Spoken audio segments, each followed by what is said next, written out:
నా దగ్గర నీకు ఆంక్షలు ఏం లేవు, ఆజ్ఞలు ఏం లేవు, నీ ఇష్టం వచ్చినట్టు ఊరేగు. కొంతమంది మత సంబంధుల దగ్గరికి వెళ్ళి చెప్పుకుంటున్నారు కదా, అబ్బో క్రైస్తవ్యంలోకి వెళ్ళి చాలా బాధపడ్డానండి, అబ్బో క్రైస్తవ్యంలోకి వెళ్ళి చాలా ఇబ్బంది పడ్డానండి. అట్లా చెప్తారండి, ఇట్లా అంటారండి, అలా అంటారండి, ఇలా అంటారండి. అప్పుడు అందులో ఉన్నాం కదండి, ఆ మత్తులో ఏం అర్థం కాలేదండి, ఇప్పుడు బయటకు వచ్చినాక బాగా అర్థమవుతుందండి అని చెప్తుంటారు కొంతమంది. బాగా అర్థమైద్ది.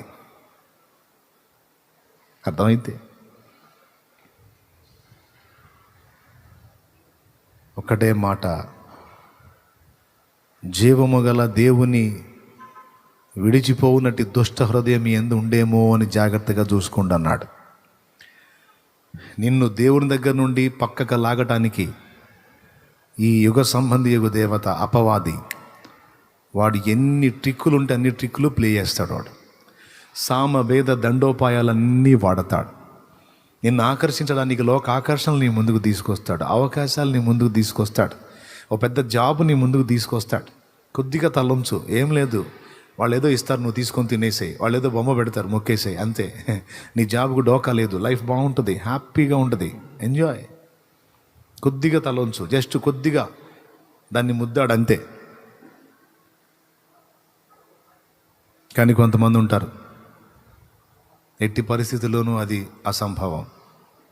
1,00,000 రూపాయల జీతం వచ్చేది ఉంటే 20,000 అవసరమైతే తెచ్చుకుంటాను, నేను 20,000 జీతానికి వెళ్తా, కానీ నాకు దేవుడు చాలు. నేను నమ్మిందేదో ఇశ్రాయేలీల దేవుడైన యెహోవాను నమ్మాను, జీవం గల ప్రభు అయిన యేసుక్రీస్తు ప్రభువుని నమ్ముకున్నాను. ఇక చావైనా రేవైనా ఏదైనా ఆయనతోనే జీవితం. ఈ తీర్మానం రూతు చేసింది. రూతు కూడా మోయాబు స్త్రీయే. కొంతమంది పండితులు చెప్పిన మాట ఏంటంటే, రూతు విగ్రహారాధనలో ఒక రేంజ్లో ఉన్నటువంటి స్త్రీ అట. మంచి భక్తి చేసిందట విగ్రహాలకి, మోయాబు విగ్రహాలకి. అలాంటి స్త్రీ నయోమి ఫ్యామిలీలోకి వచ్చిన తర్వాత వాళ్ళ ప్రవర్తన, వాళ్ళు స్పెషల్గా ఉండటం, వాళ్ళు దేవునికి ప్రార్థన చేయటం, వాళ్ళ భక్తి, వాళ్ళ క్రమం, వాళ్ళ ఆత్మీయత, వాళ్ళ వ్యవహారం అంతా కూడా. ఎందుకంటే వాళ్ళు బెత్లెహేం వాళ్ళు, ఇశ్రాయేలీయులు, అక్కడి నుంచి అయితే వచ్చారు, కానీ ఎక్కడున్నా కూడా వాళ్ళ పద్ధతులు క్రమాలు మారనివ్వరు. దేవునికి స్తోత్రం, హల్లెలూయా. వాళ్ళు ఎక్కడున్నా సపరేట్గానే ఉంటారు, గుర్తుపట్టవచ్చు మనం. నచ్చింది రూతుకి. మేము సేవించే దానిలో అజ్ఞానం ఉంది, ఇదిగో వీళ్ళు వ్యవహరిస్తున్న తీరులో జ్ఞానం ఉంది. వీరు సేవించే దేవుడు, ఆయన గురించి చెప్పినటువంటి సంగతులు కూడా బాగున్నాయి. ఇది కొంచెం మెరిట్గా ఉంది నాకు. ఏది ఏమైనా నాకు మంచి ఫ్యామిలీని దేవుడు ఇచ్చాడని వచ్చింది, దేవుడిని హత్తుకుంది. అత్త ఫ్యామిలీతో పాటు ఆ కుటుంబానికి చెందిన దేవుడైన యెహోవాను కూడా హత్తుకుందామే.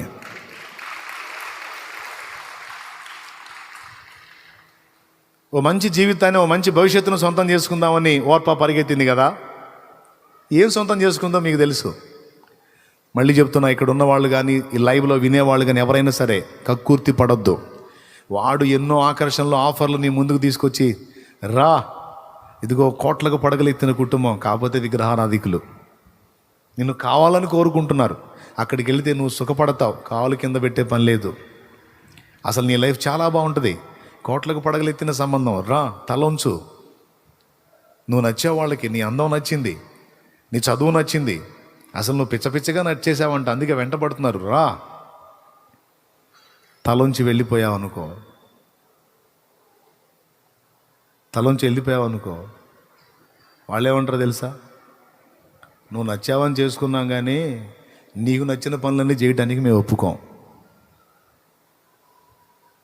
నువ్వు నచ్చావని చేసుకున్నాం కానమ్మా, మాకు నచ్చావని, మాకు నచ్చినట్టు ఉంటావని మేము చేసుకున్నాం, కానీ నీకు నచ్చినట్టు నువ్వు చేస్తావంటే మేము చేసుకోం, మాకొద్దు. పెళ్ళికి ముందే చెప్పేస్తారు, యేసు ప్రభువుని సేవిస్తాను అంటే మాకొద్దు అంటే నువ్వు ముఖం మీద చెప్పేసాలి, నీ సంబంధం కూడా నాకొద్దు పో అని చెప్పేసారు. నాకొద్దు పో. దరిద్రుడా, నిన్ను చేసుకొని నా ఆత్మ నేను అమ్ముకునేదా నరకానికి? నేను చేసుకుంటే నువ్వు కోటీశ్వరుడు కావచ్చు, కోట్లకు పడగలు ఎత్తుండొచ్చు, నన్ను అద్దాల మేడలో పెట్టి సాకోవచ్చు. ఎన్నాళ్ళు సాగుతావు నీ బొంద? ఎప్పటికే 30 వచ్చినాయి. 25 వచ్చినాయి, మహా అయితే ఇంకో 30 సాగుతావు, 60. ఇప్పుడున్న పరిస్థితుల్లో 60 కూడా బతకేదానికి గ్యారెంటీ లేదు. అన్నీ బాగుండే 60, ఆ తర్వాత అన్నీ ఇక రిపేర్లు వస్తూ ఉంటాయి. ఇక ఆ రిపేర్లు మరి బతుకు ఉన్నా ఒకటి పోయినా ఒకటి అన్నట్టు ఉంటుంది. స్తోత్రం. ఈ 35 సంవత్సరాల బతుకు కోసం, అది కూడా ఆ 35 ఏళ్ళు స్థిరంగా ఉంటామని గ్యారెంటీ లేదు, ఎప్పుడు వస్తామో తెలియదు. పెద్ద మొనగాడివి నువ్వు చేసుకుందామని ఏమైనా బతికుంటానని గ్యారెంటీ ఇస్తావా? కరెంట్ షాట్ కొట్టిపోవచ్చు, లేదా కరోనా వచ్చిపోవచ్చు, ఇంకో టైపులో పోవచ్చు, లేదా నువ్వు పెద్ద కారు తీసుకొని సరదాగా వెళ్ళొద్దారా అంటే అది యాక్సిడెంట్ అయిపోవచ్చు. మన తోటలో విహరిద్దామరా అని తీసుకెళ్తే అక్కడ పాము గరిచిపోవచ్చు. ఎట్లాగైనా పోవచ్చు. నువ్వు ఇచ్చే కొద్దిపాటి జీవితానికి యుగ యుగాల నిత్యత్వం, నా ప్రాణప్రియుడైన నా యేసుకు దూరమైన బతుకు నాకెందుకు? పెళ్ళి కాకపోతే నన్ను చేసుకోవటానికి నా దేవుడు ఎవరిని పంపకపోతే అలా ఉండిపోతా నా యేసయ్య కోసం, అలా ఉండిపోతా నా యేసయ్య కోసం. ఆయన బాధ్యతను ఎరిగిన తండ్రి. 25 కాదు, 30 కాదు, 35 సంవత్సరాలు వచ్చినా సరే నాకు పెళ్లి చేయాలనుకుంటే 37 సంవత్సరాలు వాడిని ఎవడో రెడీ చేసి పెడతాడు. అవసరమైతే నా కోసం వాడి పెళ్ళిళ్ళని జడగొడతాడు, అవసరమైతే వాడి సంబంధాలను జడగొడతాడు, నా కోసం దాచిపెడతాడు. నేనేం నిరాశపడను. కాకపోతే ఈ జీవితంలో కాకపోతే వదిలేసుకుంటా. ఏంది, ఎటు కూడా రాకడికి దగ్గర వస్తుంది, ఇంకా కొద్ది కాలమేగా. అదేదో ఈ జీవితం ఆ సేవకు అంకితం చేసుకుంటా, ప్రభు కోసం సువార్త ప్రకటిస్తే బతుకుతా.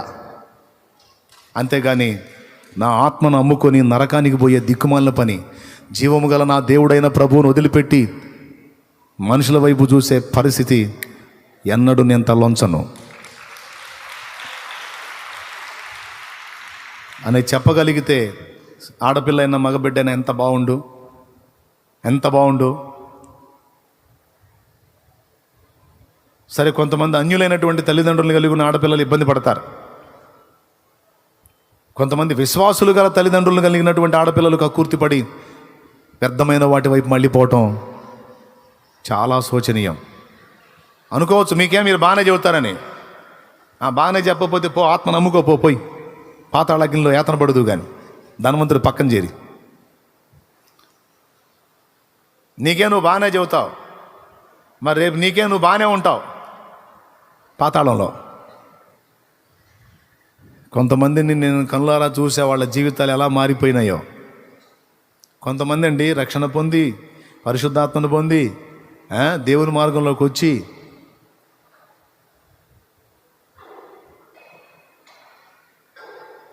అన్యుల్ని చేసుకొని వాళ్ళ సంతోషం కోసం వాళ్ళ వాటికి కూడా సేవించారు. భయంకరంగా అయిపోయింది పరిస్థితి. టెస్టింగ్ అన్నమాట. ఆత్మను అమ్ముకుంటావా, యేసుని నమ్ముకొని ఆత్మను రక్షించుకుంటావా అనే దానికి నీకు టెస్టింగ్. కొన్నిసార్లు ఆకర్షణలు తీసుకొచ్చి నీ ముందు అవకాశాలు తెచ్చింది తలుపులు తిడతాడు వాడు. దాంతోపాటు కొన్నిసార్లు శ్రమలు, ఒత్తిళ్లు కలిగించి విరక్తి పుట్టించి దేవుని వదిలేటట్టు నిన్ను ప్రేరేపిస్తాడు. దిక్కుమాలిన సహవాసాలు తీసుకొచ్చి అంటగడతాడు నీకు. నువ్వు దేవుని పరిశుద్ధుల సహవాసంలో ఉంటే దేవునిలో ఉంటావు. ఇక్కడ నుంచి బయటికి వెళ్ళి లోకస్తుల సహవాసంలో ఉంటే వాళ్ళలోకి వచ్చేది సర్పం. వాళ్ళు లాగుతూ ఉంటారు అన్నమాట చిన్నగా. అది బాగుంటుందిరా, అది సరదాగా ఉంటుందిరా, అది బాగుంటుందమ్మా, అట్లా బాగుంటుంది, ఎట్లా బాగుంటుంది, అసలు భలే ఎంజాయ్గా ఉంటుందని చిన్నగా దేవ వ్యతిరేకమైన కార్యకలాపాలకు లాక్కెళ్తారు. అందుకే భయముతో, వణుకుతో ఎవరి రక్షణ వాళ్ళు జాగ్రత్త కాపాడుకోండి. అన్నిటి అంతం సమీపమైంది, రాకడ దగ్గరగా ఉందని మరోసారి మిమ్మల్ని అందరినీ కూడా దేవుని వాక్యం మూలంగా మిమ్మల్ని హెచ్చరిస్తున్నాను నేను. హల్లెలూయా. అల్పకాల పాపభోగములను నాశించి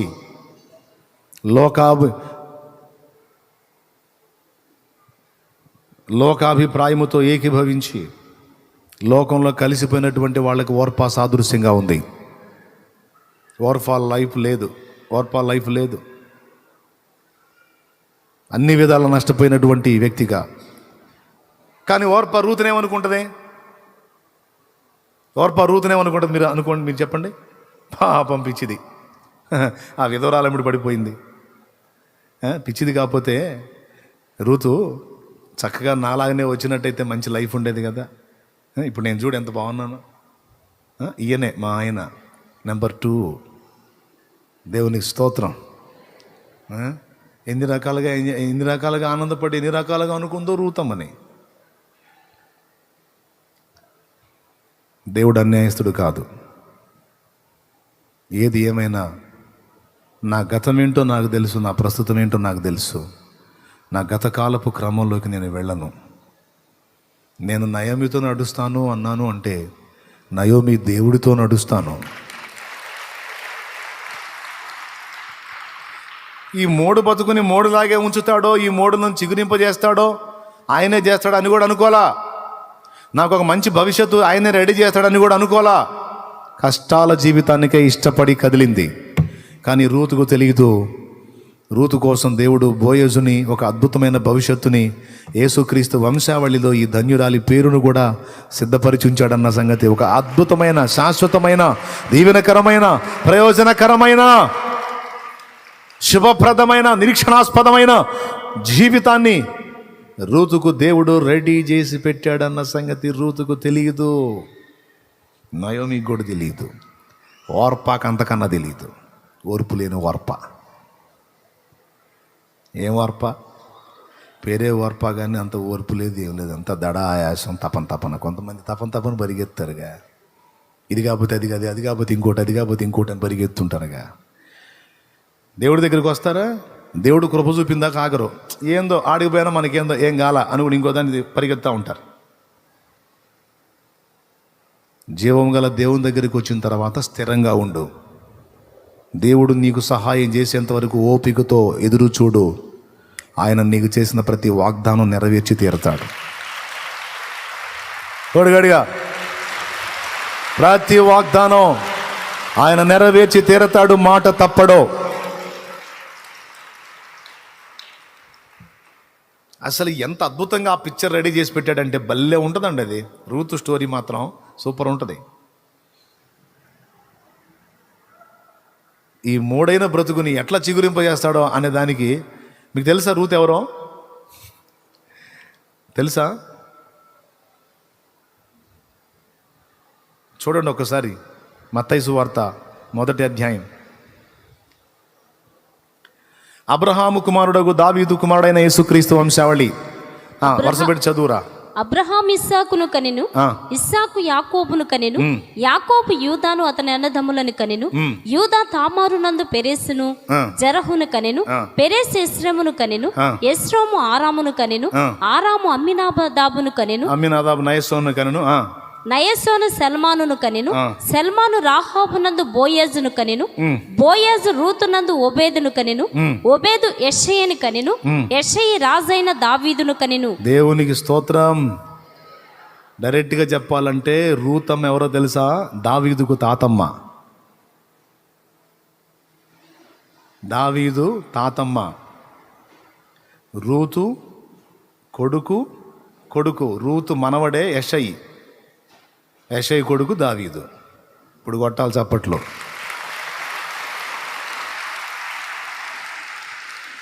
ఇంత దావీదంటే మరి సామాన్యుడా? దావీదంటే సామాన్యుడా? యేసయ్య దావీదు కుమారుడు అనిపించుకోవడానికి ఇష్టపడ్డాడు. విశ్వనిర్మాత అయినటువంటి దేవుడే మానవుడిగా భూమి మీదకి వచ్చి దావీదు కుమారుడా అని పిలిపించుకోవడానికి ఇష్టపడ్డాడు. నోరు మీరు ఎవడను నన్ను దావీదు కుమారుడు అంటావు? నేను దేవుని కుమారుడు అనలా. దావీదు కుమారుడా నన్ను దాటిపోకయ్యా, నజరేతువాడ నన్ను విడిచిపోకయ్యా. దావీదు కుమారుడా నన్ను దాటిపోకయ్యా, నజరేతువాడ నన్ను విడిచిపోకయ్యా అంటే ఆగాడు. ఆ కళ్ళు దేవుని ఇటు తీసుకురండి. ఆ కళ్ళు ఇట్రా. ఎవరు కుమారుడు? ఎట్టుంది నీకు? నేను పిచ్చికుంది ఏంది? దావీదు కుమారుడు ఏంది అన్నాడా? దావీదు కుమారుడా నన్ను కరుణించు అంటే నడిచేవాడు టక్కున ఆగాడు. దావీదు కుమారుడు అంటే నన్నే అని ఆగాడు. అలాంటి ధన్య చరిత్రుడు దావీదు. ఆ దావీదుకి తండ్రి ఉన్నాడే యెషయి. యెషయి సొంత నాయనమ్మే రూతు. ఎంత ధన్యకరమైన భవిష్యత్తుని ఆ తల్లి కోసం దేవుడు డిజైన్ చేసి పెట్టాడండి. కారణం చెప్పనా? ఒక్కటే, నీతి ప్రవర్తన. నీతి. కొంతమంది న్యాయానికి కూడా లేదు, నీతికి రోజులు కాదు అంటారు. నీ బొంద. న్యాయానికి కూడా లేదు, నీతికి రోజులు కాదు, అందుకని గడ్డి తింటావా?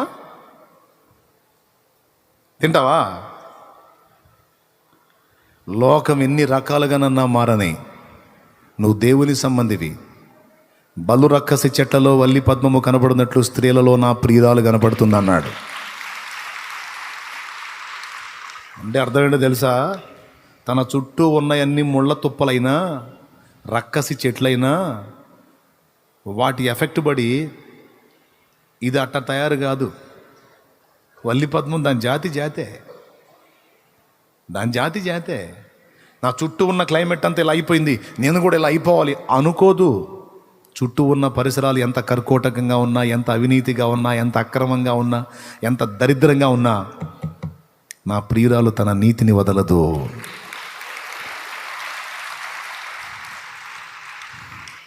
నా దాసుడు తన నీతిని వదలడు, నా దాసురాలు తన నీతిని వదలదు. దైవజనుడ మరువకోయి దైవ నీతినోయే, దైవజనుడ మరువకోయి దైవ నీతినోయే.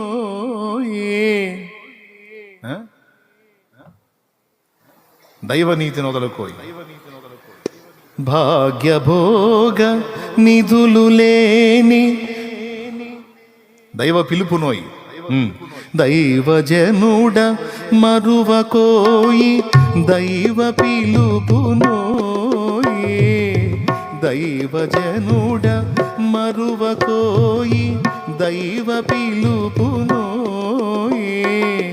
దైవ నీతి నొదలకోయి దైవ నీతి నొదలకోయి, దేవుడు దీవించునోయి,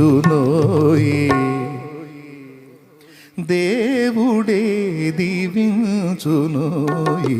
మధుర మధుర మధుర సేవ యేసు ప్రభు సేవ. దేవునికి మహిమ, దేవునికి మహిమ. దైవజనుడ మరువకోయి దైవ పిలుపునోయి, దైవ నీతి నొదలకోయి, దేవుడు దీవించునోయి, దేవుడే దీవించునోయి. మధుర మధుర మధుర సేవ యేసు ప్రభు సేవ, మధుర మధుర. నేనా దేవుడు దీవించేంత వరకు ఓపిక పట్టు దైవజనుడా. నేను వాళ్ళలాగా పెద్ద అయిపోవాలి, వీళ్ళలాగా పెద్ద అయిపోవాలి, వీళ్ళలాగా ఎక్స్పోజ్ అయిపోవాలి, వాళ్ళలాగా మునగాడు కావాలని పిచ్చి పిచ్చి దారులు వెతకరా. నీతిని వదిలిపెట్టి అవినీతి కార్యక్రమాలకు వెళ్ళకురా. వారిని చూసి వారిలాగా, వీరిని చూసి వీరిలాగా ఏదేదో చేసేసి, ఏదో హడావుడి చేసేసి ప్రజల్ని ఏదో ఆకర్షించాలి అనుకోకు నాయనా. నన్ను అడుగుము, జనములను నీకు సొత్తుగాను, భూమిని దిగంతాల వరకు నీకు స్వాస్థ్యముగాను ఇస్తానన్న ప్రభు మాట గుర్తుపెట్టుకో నాయనా. పరిగెత్తే వాళ్ళని పరిగెత్తని నాయనా, తిప్పలు పడే వాళ్ళని పడని నాయనా. దైవజనుడా, వాళ్ళకి ఇవ్వబడిన క్రమంలో, వాళ్ళకి ఇవ్వబడిన కృపలో, వాళ్ళకి ఇవ్వబడిన పిలుపులో వాళ్ళు తిప్పలు పడుతున్నారు. నేను కూడా వాళ్ళలాగా ఇది కావాలని నీతి బాహ్యమైన పనులు చేయొద్దు. నీతి తప్పి అవినీతికి వెళ్ళిపోయి ప్రజల్ని ఏదేదో చేసేయాలని ఆలోచన చేయొద్దు. దేవుడు కనిపెడుతున్నాడు. నీకు ఇవ్వబడిన కృపలో నువ్వు వాడబడు. దైవ నీతి ఒకటి ఉంది. దేవుడు నిన్ను పిలిచాడు, నమ్మదగిన వాడు. ఆయన నీతిని పట్టుకోనైనా తప్పకుండా తగిన కాలమందు ఆయన నిన్ను దీవిస్తాడు. మనల్ని అందరినీ దీవించాలనే కదా ఆయన ఆశ. మనల్ని కాకపోతే పక్క వాళ్ళని దీవిస్తాడా? అన్యుల్ని దీవిస్తాడా? మనల్ని కాకపోతే లోకస్తుల్ని దీవిస్తాడా? శాపగ్రస్తుల్ని దీవిస్తాడా? ఆయనను ప్రేమించే మనమంటే కదా ఆయనకి ప్రత్యేకమైన ప్రేమ. మనల్ని పిలిచిన పిలుపు కూడా ఆశీర్వాదానికి వారసులు అవటనే కదా పిలిచాడు. దడ ఆయాసం పనికిరాదు నాయన అంటాడు ఏబి మాస్లామణి గారు. స్తోత్రం. ఏంటిది? దడ ఆయాసం పనికిరాదు నాయన, కాస్త నిదానించండి, ఓర్చుకోండి, ఓర్పు కలిగి ఎదురు చూడండి నాయన, తగిన కాలం ముందు తప్పకుండా మీరు హెచ్చింపబడతారు అంటాడు ఆయన. సేవకులకి తపనాగదు, విశ్వాసులకి తపనాగదు, పరిచారకులకి తపనాగదు. ఊరు నాయన ఏదేదో అయిపోవాలి, ఏదేదో చేసేయాలి, ఏదేదో సాధించి ఏముండదు అక్కడ, ఏముండదు. స్టార్టింగ్లో దేవుడు నాకు నేర్పాడు, జాగ్రత్త, కొంతమంది చేసే పిచ్చి పనులు నువ్వు చేయొద్దు, ప్రజలను ఆకర్షించడానికి కొంతమంది వేస్తున్నటువంటి పొరపాటు అడుగులు నువ్వు వేయొద్దు. ఒక నీతి ఉంది, ఒక నియమం ఉంది, ఒక పద్ధతి ఉంది, ఒక క్రమం ఉంది. ఆ పద్ధతిలో నువ్వు నడువు, తప్పకుండా నేను నిన్ను బ్లెస్ చేస్తాను. ఆత్మలే కదా నీకు, ఆత్మలే సంపాదించాలి, అనేక మందిని నా రాజ్యాన్ని చేర్చాలనే కదా నీ తపన. నేను ఇస్తా, నువ్వు నాకెళ్ళి చూడు. ఇక వేరే ట్రిక్కులు ఏమి అవసరంలే, వేరే గ్యాంబ్లింగ్లు ఏమి అవసరంలే. నువ్వు యథార్థంగా ఉండు, నీకు తెలిసినంత జాగ్రత్తగా చెయ్యి. నేను చెప్తా, నువ్వు ముందుకెళ్ళు, నేను తీసుకెళ్తాను నేను. ఓపికగా ఆయన కోసం కాచుకున్నా, దేవుడు నాకేం తక్కువ చేయలే, ఆయన వాడుకుంటానే ఉన్నాడు. ఇప్పుడు ఈరోజు ఎంతోమంది ప్రజల్ని ఇచ్చాడు. 100 మందిని ఇచ్చినా ఇదే తృప్తి కలిగి ఉండాలని ఫిక్స్ అయిపోయా. 50 మందిని ఇచ్చినా 50 మందిలోనే ఇదే సంతోషాన్ని కలిగి ఉండాలని ఫిక్స్ అయిపోయా. దేవుడు నమ్మదగినవాడు. ఒక సేవకుడైనా, విశ్వాస అయినా, సేవా సంబంధమైన విషయాల్లో అయినా, జీవన సంబంధమైన విషయాల్లోనైనా నీతి ఒకటి ఉందండి.